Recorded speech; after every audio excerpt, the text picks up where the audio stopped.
Hello guys, thanks for joining us. In this video, I'm just going to go over a very important feature of the BACnet Integrator software, and that is its export and import feature, where you can export your database as well as import your database from a file.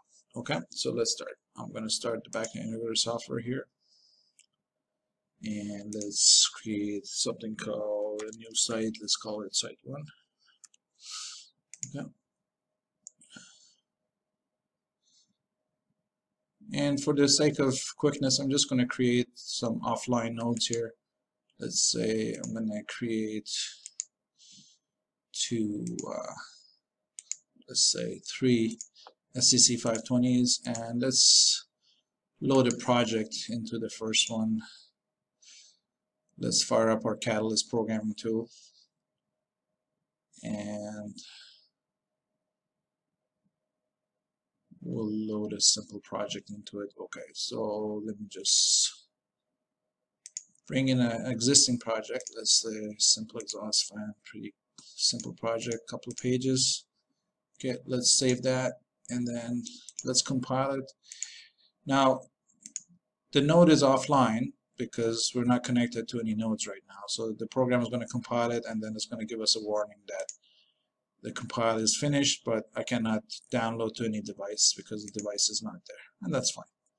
Okay, so we're done with loading it, and as you can see, as soon as you compile it, it puts all the points from that program into my BACnet Integrator database. Okay, so that all looks good. I got 3 like that, and then what I'm going to do next is I'm going to go under File, and I'm just going to export.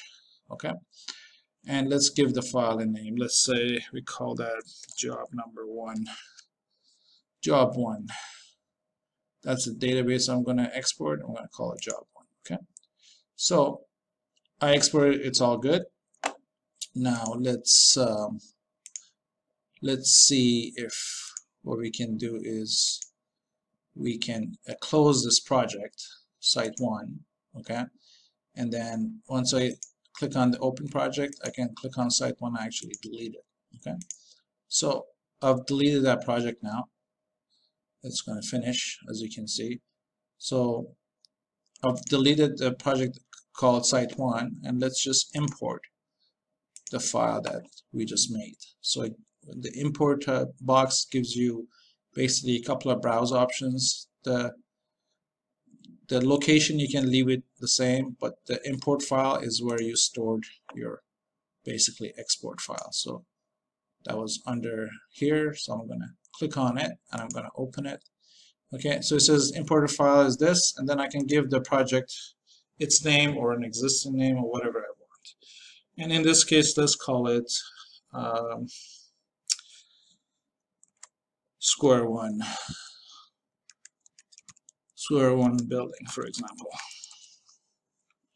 All right, and as soon as I import it, you can see it brings in all my controls from the previous exported database, and my points are there, so everything is there. And if I open up my Catalyst programming tool, you will see that the program is there as well.